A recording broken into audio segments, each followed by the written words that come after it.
ay kakaunti ang mapapala ninyo. Aba, pinapagdadasal ko rin sila. Ipagdidikis ko ang mga bahagi at walang nawala sa amin. Wala nang naipakli si Manang Rufa. Ipahintulot ninyong ibatid ko ang aking pagkawalang alam. Batid niyong lubos ang mga bagay-bagay sa langit, purgatorio at impyerno. Ipagtatapat ko ang aking pagkawalang muwang. Pura ninyo. Madalas kong makita sa mga nobena at sa ibang pang mga aklat ang sinasabi nilang tatlong ama namin, tatlong Aba Ginoong Maria at tatlong Gloria Patri. Sana ay malaman ko kung paano ito dasalin.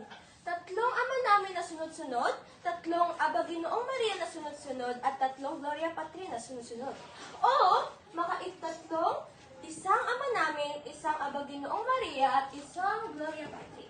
Ganyan nga, makaitlog isang ama namin. Ipagpatawad mo, Manang Sipa.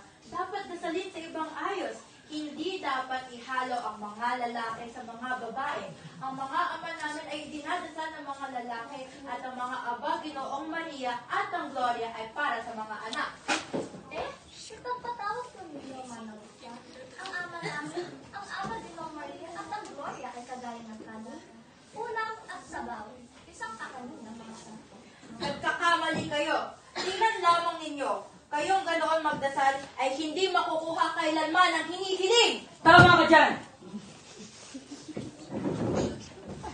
At kayo, na nagdarasal ng ganyan, wala kayong matatanong sa mga nobena ninyo.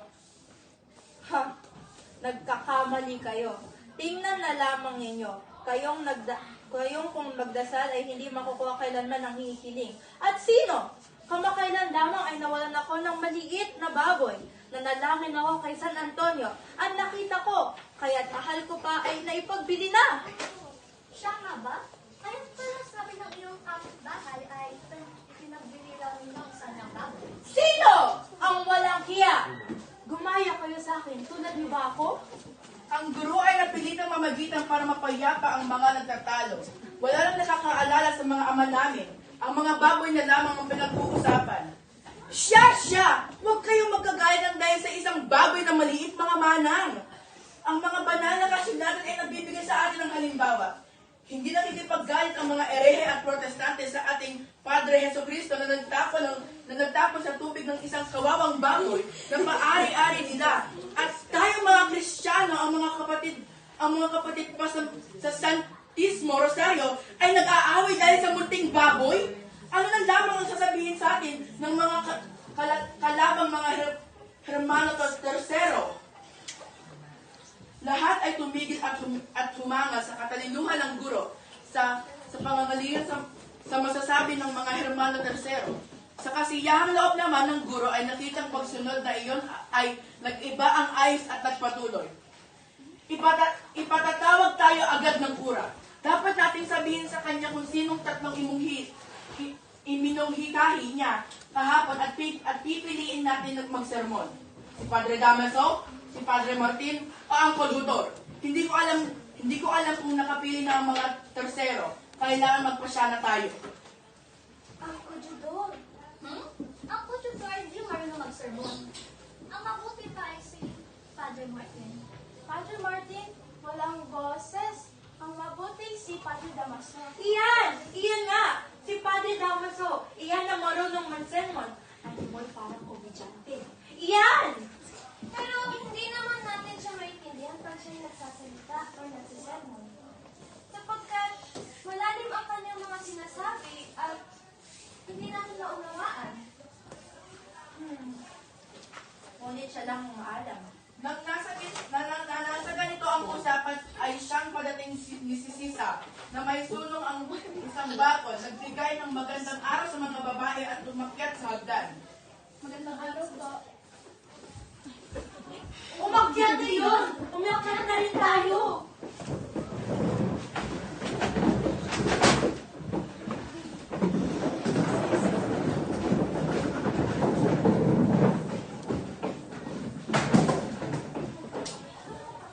Naramdaman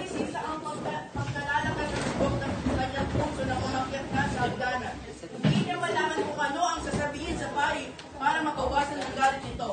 Hindi niya maitama kung ano ang katwiran ang sasabihin para sa kanyang anak. Nang dumating doon ay lumigap-linggap siya sa lahat. Sinalubong siya ng malamig na pagtanggap ng mga katulong at mga sakrisyan. Nagbigay siya ng isang magandang araw at mahagyan na siya pinansin. Magandang araw po. Saan ko pa malalagay yung mga gulay na ito? Diyan, kahit nasaan. Iniayos ni Sisa sa mesa ang mga talong, ang palaya, patola, sarsalida at mga talbos ng bako. Pagkatapos ay ipinatanong sa ibabaw ang mga bulaklak. Ngumitit ng tanong sa isang alila na inakala niyang medyo mabait ng kaunti sa kusinera. Makakausap ko ba po yung pari? May sakit. Ay, Crispin po. Alam niyo po ba kung nasa sa Cristina? Si Crispin? Wala ba sa inyong bahay? Ibig pa ba ninyo ipagkaila? Si Basilio po nasa bahay pero si Crispin ay naiwan po dito. Ibig kong makita. Oo na, naiwan. Pero pagkatapos ay lumayas. Nagnakaw muna ang maraming bagay. Maagang-maaga nung pinaparoon ako. Pakura sa kwartel. Pagbigay alam sa mga Guardia Civil. Nakapumunta sa inyong bahay para hanapin mga bata. Nagpanisisa ang kanyang mga itainga. Ibinuka ang bibig pero ang kanyang mga labi gumalaw na walang lumalabas sa salita. Walang lumalabas na isamang hindi. Kaya puputi ng mga anak ninyo na pagkilala kayong madapad na asawa. Ang mga anak ay lumabas na kagaya ang bisang mama. Magamahigtan man lang maliit ang ama. Kumagulgol na si Sisa at napaupo sa isang bangko. Huwag kang mag-iiyak dito! May sakit yung pare! Doon ka sa kalsada! Huwag kang iiyak! Dito! Halos ibang babae para makapapasa hagdan. Habang bulong-bulungan ang mga malang at naghuhula tungkol sa pagkasakit ang mura. Tinakpan ang panyo ng kawawang ina ang kanyang muka at binigil ang pag-iyak. Nang nasa daan na ay alinlangan siyang tumatanaw-tanaw sa paligid. At pagkatapos ay parang kung ano ang binabalak at matuling lumayo.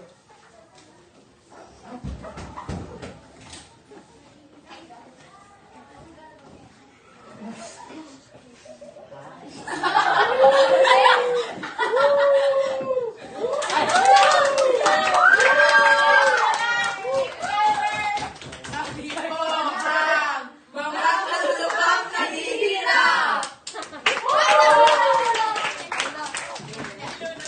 Magandang umaga po sa lahat. Ako po si Maxine Alegre, ang narrator po para sa Kabanata 23, ang Pangingisda. Maraming salamat po at sana po mai-enjoy nyo ang palabas. Walayan ang sikat ng araw sa hapon. Kasabay ang mga maliliganggang na simoy ng hangin na dahan-dahang humahaplos sa balat ng mga palaubi. Habang marahang gumagalaw ang alon ng lawa, tahimik ang paligid, ngunit puno ng katuwaan mula sa tatlong magkakaibigan na sina Maria Clara, Victoria, at Sina. Kalmado kaya ang lawa? Maganda kaya ang klima? Sana'y maganda ito dahil sayang naman yung ating hinanda para sa picnic. Paniguradong maganda ito. Ang siway pa lang ng hangin ay tamang-tama para sa ating picnic. Pagkatapos, sila ay patuloy na nag-uusap habang patuloy naglalakad patungo sa lawa. Kasama nila ang Tia Isabel at ang kasintahan ni Maria Clara na si Crisostomo Ibarra.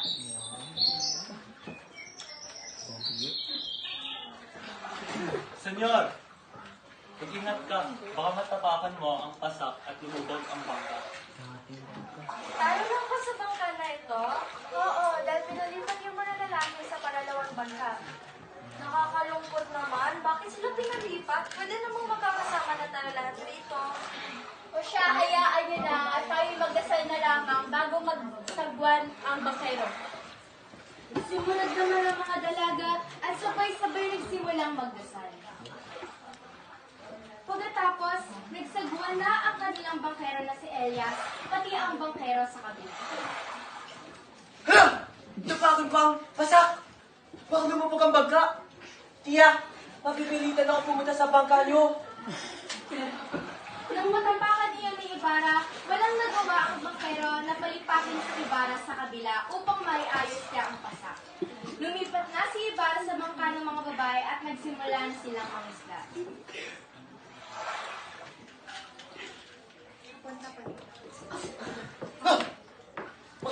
May buhaya! Buhaya! Diyos ko! Iligtas niyo po kami! Anong gagawin natin? Adi, hulihin! Pero sino ang huhuli? Aba, kailangan may mahuhuli. Buisit na buwalan yan! Kinain na yata ng lintik na buwalan yan! Ang lahat ng isang dapat ulam natin! Wala pa akong nakikita ng buwaya. Sino kaya ang magpapabayani mahuli dito? Naisip ni Elias bago lumangoy na itali ang paa nito upang maitulak sa gilid ng bangka para maitali rin ang gilid ng buwaya. Diyos ko! Ang grabe naman! Iligtas niyo po!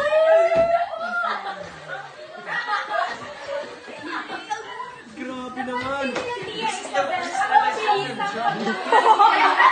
Nanlaki ang mga mata ng kalalakihan at nagulat ang kababaihan na makita nila ang mahabang buntot ng buhaya na pahampas-hampas sa gilid ng bangka. Buhaya! Buhaya nga! Tulungan niyo po kayo! Hindi po siya maano. Siya po ang pinakamatapang na bangkero na nakita ko. Iyo! Oh my God! Kung gaano kahaba ang buntot ng buhaya at kung gaano ito kalaki. Habang ang mga kababaihan ay nag-alala, si Ibarra naman ay nag-iisip na ng kanyang plano para matulungan si Elias. Oh no! Oh no! Puro bula na naman nakikita. Uy! Nagulat na lahat ng lumabas ang ulo ni Elias galing tubig na hila-hila ang lubid na kinatatalian ng dambuhala. Humihingal nitong inakyat ang malapad na balsa, hila-hila niya ang malaking dabuhala na balsa. Nakatali ang mga paa nito, nakatali rin ang lubid sa bunganga nito, pinalakpakan siya ng lahat. Buhay ang bangkero! Buhay! Buhay! Matapang na bangkero! Ngunit habang sila ay nagkakatuwaan, biglang humampas ng malakas ang mahabang buntot ng buhaya na itinatumba ng bangkero sa bansa. Sa isang pigit ay lumuwag ang tali sa buhaya kaya daling-dali tumalon ito. Habang hila-hila ang mahabang tubig. Nang makita ni Ibarra na nangangailangan ng bangkero, daling-dali lang manap ng pagsaksak sa buhaya at bakit pa makagat si Elias, biglaan na tumalon. Ayo! Ayo! Let's go, select scene. Para naman si Ate yan namatay eh. Na ang bangkero ay tanggali sa damkala. Nang makarating siya sa buhaya, naitarak ang punyal sa leeg kaya dumugo ang buhaya. At ito ay kumalat sa tubig. Dahil dito, nagulat ang lahat. Nakalipas ang ilang minuto, ay lumabas ang ulo ng bangkero at pinalakpakan siya ng lahat. Mabuhay ang bangkero! Mabuhay ang bangkero!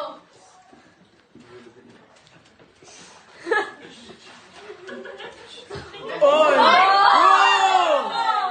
Utang ko sa inyo ang buhay ko. Ay! Ibarra X Elias? Kung hindi ako nakabalik, matik, papupuntahan ko na ang aking pamilya. Sa...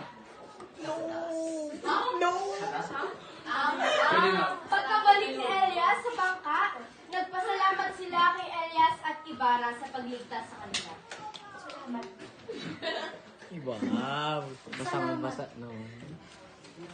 Bago matapos ang aming presentasyon, nais lamang naming mabigyan ng mahalagang paalala sa mga nanonood.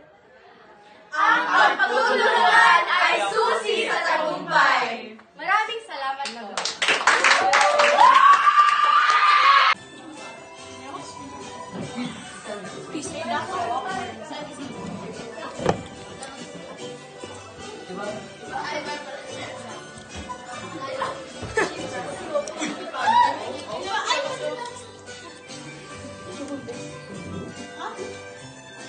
Mga ginoo, darating ang general lumiyang hapon.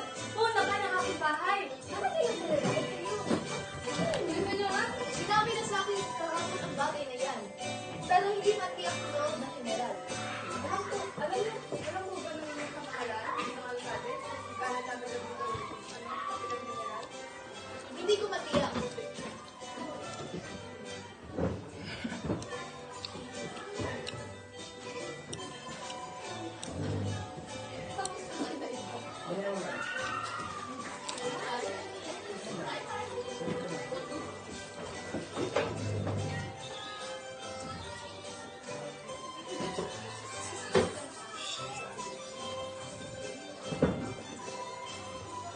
Narito pa ang ibang balita.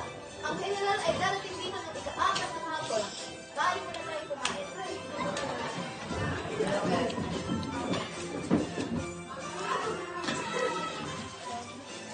Baka napapagod si Damaso. Ay, hindi ko lumawin. Napapagod? Matakbo na siguro ang pangkatawan. Nawal sa na yun.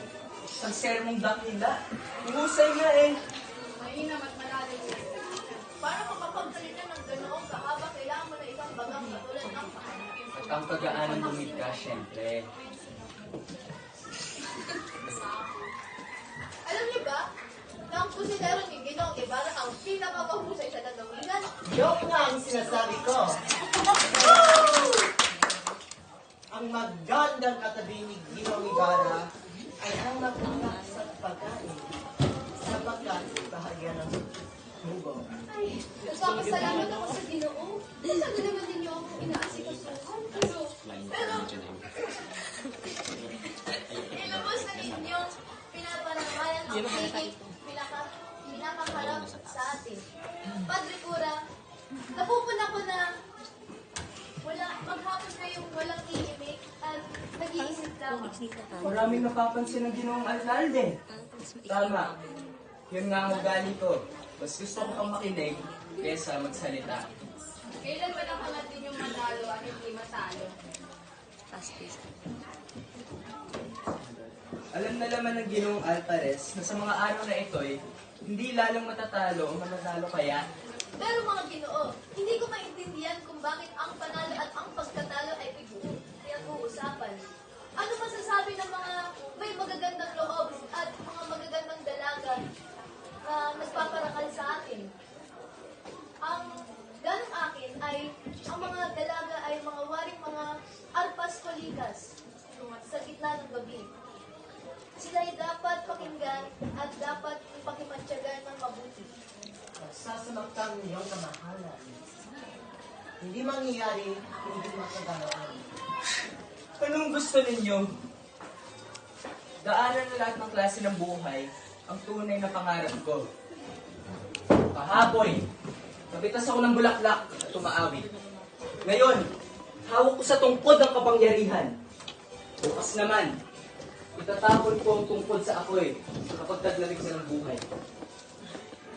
Ay, ang pagiging ministro ay hindi ang tunay ng magandang plano ko. Kahit sinong lakusero ay pwede maging ministro. Isang pag-aari sa Hilaga sa Tag-init. Ilang bahay sa Madrid. Ilang pag-aari sa Andalusia sa Taglamig. Sa akin, ay hindi masasabi ni Voltaire. Nous n'avons jamais été chef, pour que nous y être chef, et pour le calamier. Kung pakikinggan ng Diyos ang aking dalangin at masusunod sa aking inaasam. Ngunit, dapat ninyong tansyahin. Tingnan ninyo.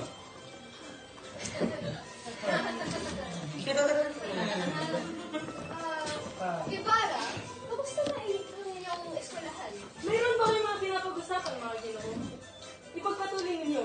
Ikukwento sana ni Ginoong Ibarra kung lahat ng usapan niya sa paggawain ng eskwela.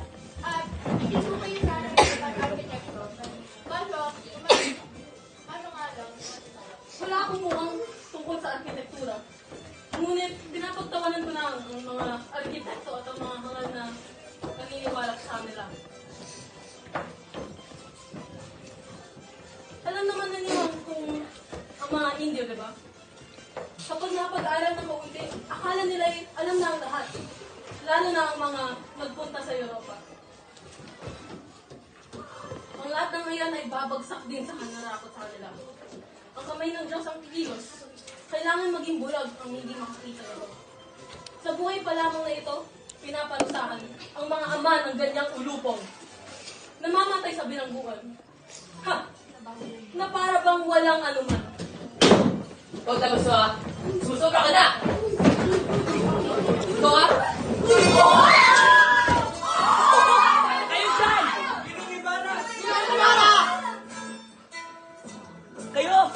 Kayo din nagipagsalita. Ako naman ngayon. Muna.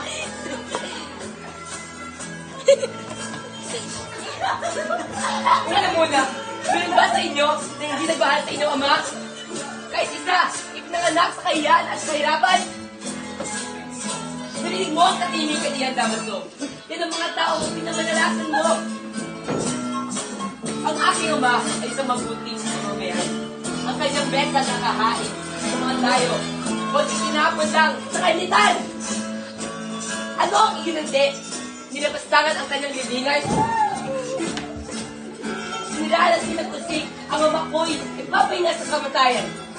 At isa pa, hindi pa sinarasiyahan sa lahat ng ito. Sinutusik ang ngayon ang anak. Narinig nyo, napunta rito para awayin ako. Kahit ako naghihirap, pero muli inuulit ang pag-iinsulto sa pamahalagang alaala sa isang anak. Nakita ba ninyo ang inyong matandang sinabubuti? Namatay sa lungkot sa isang bilangguan? Nag-iisa, may sakit. Samantalang kapal, kayo'y nag-iisa sa ibang bayan. Itong mensahe ito, sinulat ko kahapon. Narinig ba ninyo pagkatapos ay dungis at kanyang alaala?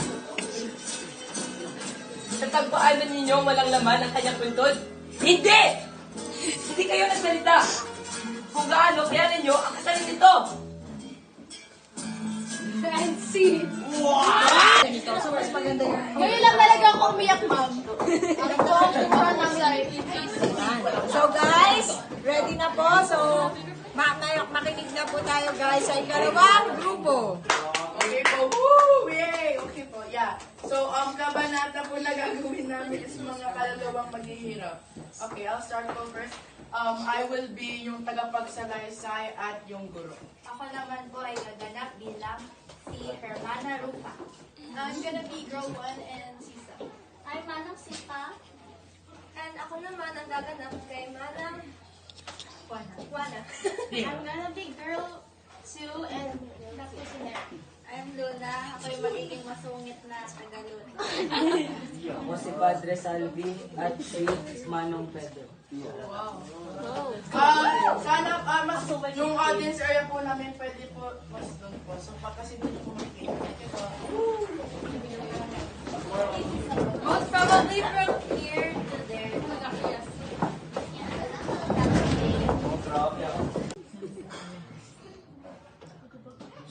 Mag-iinap ito na ng umaga nang si Padre Salvi ay nakatapos sa kanyang huling misa. Tatlong misa ang ginawa niya sa loob ng 1 oras. May sakit ang pari. Hindi ko makilos ng banayad at matikas na gaya ng dati. Nagubad ng kanyang mga kasuotan ng walang imik, walang katingin-tingin sa kahit sino, hindi pumuna ng anuman. Ingat! Ang kulupay sa ulo ay naguhulog. Ula ng multa. At ang kagawa ng lahat ng ito ay magkapatid. Iniwan niya ang sakristiya para umakyat sa kumbento na sa silang ng lugwan at paaralan ay may 7 o 8 babae at isang lalaki na pabalik-balik sa magkabilaang dulo.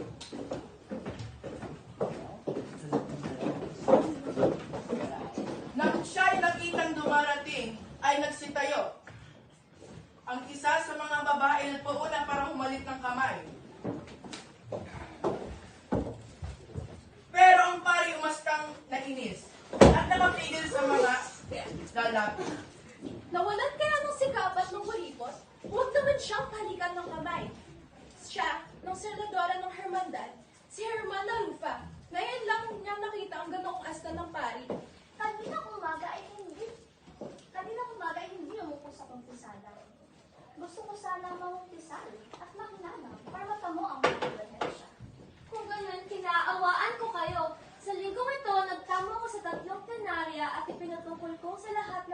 nagawa sa aking asawa. Masama ang ginawa niyo, Manang Juana. Ang isang plenarya lamang ay sapat na upang ikay mahugas sa purgatorio. Huwag mo sasayangin ng ibang santong indulhensya. Gawin niyo ang ginagawa ko. Ani ko'y lalong marami, mas lalong mabuti. Di ba nga? Pero, ano ang inyong ginagawa? Si Manang Rufa ay hindi agad sumagot. Humingi muna ng isang listo. Bumanga, tiningnan ang mga naghihintay at nakikinig lumura sa isang sulok at nagsimula sa ganito, samantalang kumagat ng tabako. Hindi ako mag-aaksaya ng isang mang banal na araw.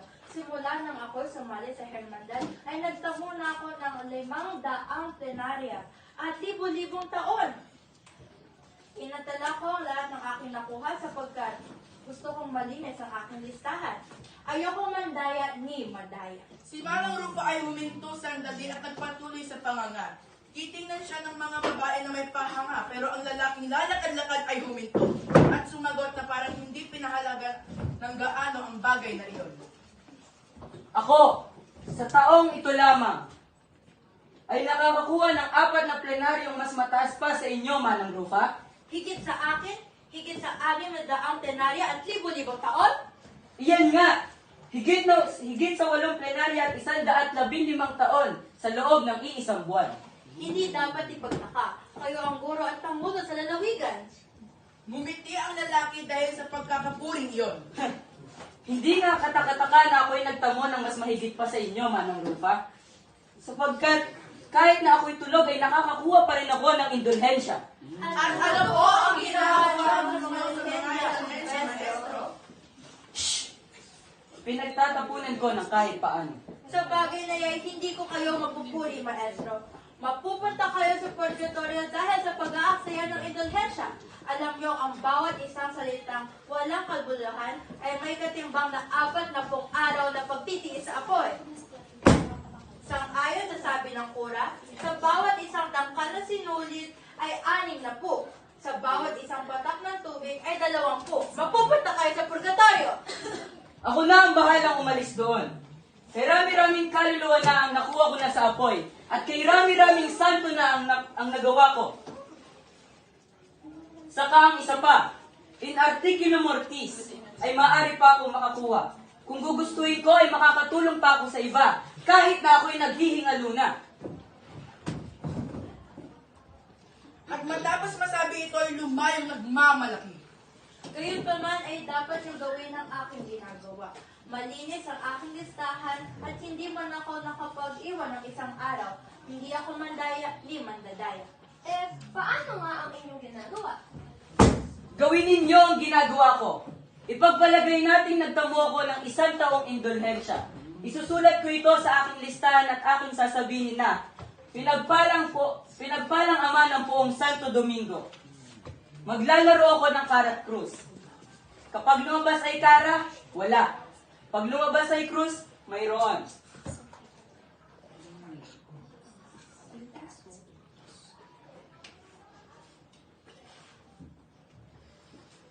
Mas mabuti ang aking ginagawa. Anong mas mabuti? Hindi po pwede. Ang ginagawa ko ang pinakamainam sa lahat. Makinig muna kayo at maniwala kayo, Manang. Tingnan natin. Sige nga, pakinggan natin. Matapos ang isang ubong makiyas, ay nagsalita ang matanda sa ganitong paraan. Alam nyo, mabuti na sa pagdarasal ng Bendita siya, Puperesa, at ng Hesen Ramirez na Sisto, Padre Lucy Sisno, ay nagtatamo ng 10 taon sa bawat letra. 20. Walang kulang. 5! Humigit o magkulang ng isa ay hindi na mahalaga. Kapag ang isang katulong lalaki o babae ay nakabasa ng isang pinggan, baso o iba pa, ay pinapupulot ko ang isa ng piraso at bawat isa nito. Pati ng pinakamaliit ay pinagdarasal ako ng Bendita siya Puperesa at ng Hesen Ramirez sa Cristo, Padre Lucicino for El Gozo. At ang mga indulhensyang tinatanong ko ay patutungkol ko sa mga kaluluwa. Sa bahay ko, ang pusa lamang ay hindi nakalam sa mga dasal na iyan. Pero ang nagtatamo ng mga indulhensyang iyan ng inyong mga katulong at hindi kayo manusita. At sino ang magbabayad sa mga nabasa kong tasa at pinggan? Matutuwa sila sa gayong paraan ng pagbabayad. At ako ay may ganoon din. Hindi ko sila pinapalo. Mangisang-isang putos o programa. Kagayahin ko kayo. Ako may ganon din ang gagawin. At ako, pero kung ang pinggan ay makadalawa o makatumputo lamang, ay kakaunti ang mapapala ninyo.